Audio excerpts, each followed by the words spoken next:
My girlfriend, 25 female, repeatedly insists that I redo my proposal over and over. I'm running out of patience. I'm with it. I, 24 male, proposed to my girlfriend, 25 female, in late 2019 after 2 years together. Admittedly, now that I think back on it, it wasn't the most well thought out or planned proposal. It was mostly spontaneous and came as we were lying in bed together, so I didn't even have a ring at the time. My girlfriend said that she would love to marry me, but she had been looking forward to a more elaborate proposal. I assured her that I'd sort something out. A month later, after shopping for the perfect ring, I set up some candles when she was coming home one day. Think the Chandler-Monica proposal in Friends. Well, my girlfriend loved the ring, thankfully, and teared up with happiness. She said that she really appreciated my effort, but what she meant by elaborate was something original that she could tell our kids about one day. She mentioned the name of one of her friends whose boyfriend, we both know, proposed by making a huge video montage and putting it on a projector. I decided to start over, and in February I planned a 3-night trip away in our favorite city. This time I spared no expense and ordered all the extras: a 5-star hotel, a photographer, an opera quartet. When I asked her to marry me, my girlfriend said yes, except when we were alone again, she gently told me that she didn't think now was the right time. Of course. And she was so worried about her future. When I asked her to marry me, my girlfriend said yes, except when we were alone again, she gently told me that she didn't think now was the right time. Of course. And she was so worried about her future / COVID-19 and that a proposal now wouldn't be a good memory for her. Since then, I've carried the ring around with me almost everywhere. At this point, I've even tried to involve my girlfriend in some of the proposal planning, asking where, when, how she'd like us to get engaged, and what would make her happy. However, all she has told me is that she doesn't know exactly what she's looking for, and I'll know when the right proposal comes. Okay. From my perspective, this is hugely frustrating, since in all other respects, she's assured me she wants us to begin our lives together. Last week, I thought I'd bite the bullet again, and after cooking her a homemade meal, I asked her if she'd like to be my wife. She asked me if I was trying to propose, and I asked her what was wrong with that. Once more, she told me that she can't wait to marry me, but it still wasn't quite the proposal she needed. I realized that my girlfriend might come off as pushy or high maintenance in this post, but I love her very much, and in day-to-day life, she's honestly the most understanding, chill person to be around. However, oh, really? Hey. However, I don't understand why she's acting this way and what I'm supposed to do to satisfy her with the perfect proposal at this point. I'm confused and running out of patience. How do I deal with this? Okay, does she want to get married?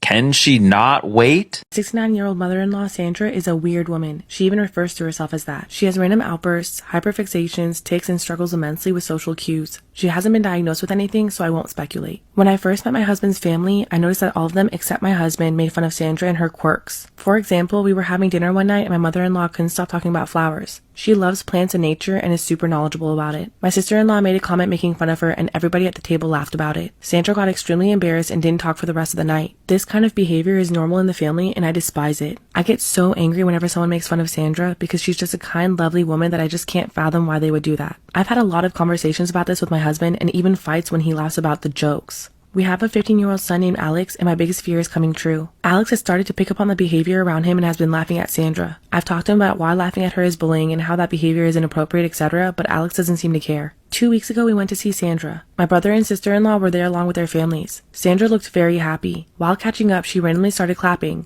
This is one of her tics that appear when she's excited. My brother-in-law made a comment poking fun of her and the whole family started laughing, including my husband and Alex. Sandra got teary-eyed and had to excuse herself to the bathroom. I have never been more furious. While on our way home, I chewed my husband and son out and told them not to speak to me until they apologized to Sandra. I told them that I don't want to hear a single word directed to me until they reflect on how their actions are hurtful and disgusting. 2 weeks have passed and I haven't spoken to them. Not a single word because they've made 0 attempts to apologize to Sandra. My husband is telling me that I'm being petty and hurting Alex. He's also mad at me for valuing my relation with Sandra more than my relation with them. In my mind, I'm not doing that, but my husband says that I'm being an asshole. Am I wrong for refusing to talk to them until they apologize to Sandra? Storytime about how my ex-boyfriend accused me of cheating on an all-girls trip. So a little background information, I was 14 or 15 around the time, and it was the summer of my freshman year. So within the last few weeks of my 8th grade year, one of the more popular boys asked me out, and we're gonna call him Carson. I wasn't like super popular at the school, but I was like a medium maybe. But I was raised in a super strict household, where the only phone that I pretty much had was one that was able to call 911 and my parents. And I especially was not allowed to be talking to boys.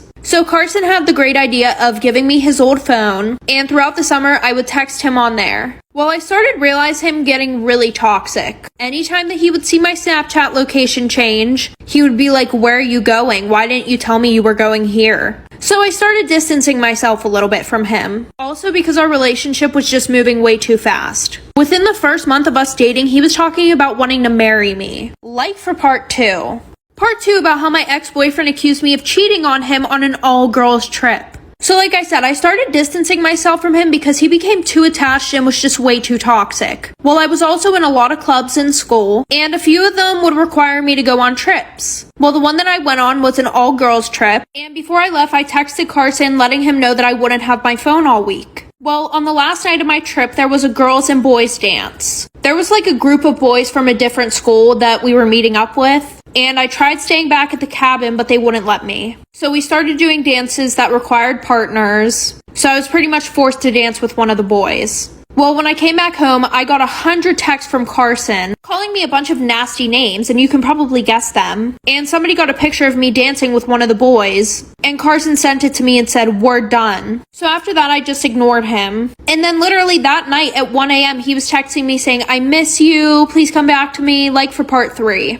Part 3 about how my ex-boyfriend accused me of cheating on him on an all-girls trip. So like I said, I received over 100 messages from him. He got a picture of me dancing with one of the boys and said, "We're done." And then at 1 in the morning, he's like, "I miss you so much. Please don't leave me. Like, I've been doing so bad while you were gone." So of course I didn't accept his apology, and I just blocked him on all my social media. And the next day I wake up to messages on my Instagram, my Snapchat, my Facebook. Like, who even uses that? Unless you're talking to family. Well, then Carson decides to tell everybody at my school about how I'm a lying, cheating scumbag. And now, 3 years later, no good guy from my school wants to date me. So now whenever I'm talking to a guy, I have to make sure that they're not affiliated with Carson in any way. But low-key, I had a really good glow-up, so all the hot boys want to talk to me now. And Carson's pretty much still a scumbag. Hey guys, let me tell you how I got Adderall for my doctors. I had decided that's what I was going to need to complete college after freshman year, me trying it. I think I had 50 milligrams and a girl passed. So I had went to my doctor back like in my hometown, and she was doing the absolute most. So I guess my doctor is one of those, you might be able to figure it out on your own type of doctors. Girl, you know what's going on. College is not made for the weak. So I go in there, she makes me sign out this little petition-y paper, I think me rate things of how I feel, basically to make sure, I guess I had ADHD or whatever. Y'all, when I say, I don't know what I filled out, but I know she said, yeah, maybe it's a good idea for you. So she ends up making me do like this blood test or whatever. I guess the blood test is to see like what thing works best for your body. Mind you guys, I'm terrified of needles. So when I go for this blood test, I make my homegirl come with me because she's scared of needles too, but like moral support, you know?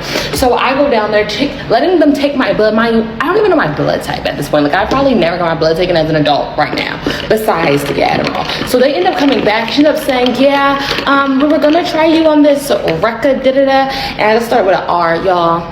So she tried me on that. It was like 5 milligrams. She was like, because we don't know how your body's gonna react yet. No, I do know, because I actually did already have this times 10. So I'm taking that whatever, not feeling like not a thing. And I'm going back to her like every 2 weeks to a month, and we're talking about it. So I end up telling her this is not gonna work. So the blood test come back, it finds out that I'm best for Adderall. Y'all, I think that's the pharmaceutical company just doing that, trying to say that like for everybody. But she would take tests, and I did it, and it came back. So she said, let's start you off with 5. I said, no. We've tried the 5, and 5 does not work. So we start off with 10. You guys, when I say I came back every I think she makes you come back like every 3 weeks or a month, and she was taking my weight. Y'all, I kept getting skinnier and skinnier. I started off at like 125. I probably was 105 after we got 20 milligrams. So she was trying not to give me no more. Y'all, when I say I used to eat so much food before my doctor's appointment just so I can look like I was more weight. So then I would come back and I was like, yeah, I'm gonna need 30 milligrams. So I started getting my 30, getting my 30, getting my 30. And I just ended up letting it stay, I think at like 30 or 35. Because y'all, I was tired. She made me come back to the office and she would ask so many questions, and then she would look at me like this, like, Like, you know that look where it's like, I know you on to something, but like I can't say anything because you're saying all the right stuff. So I ended up getting it, and I still get it, but I actually need to go back and get a refill right now. So that's how I got it.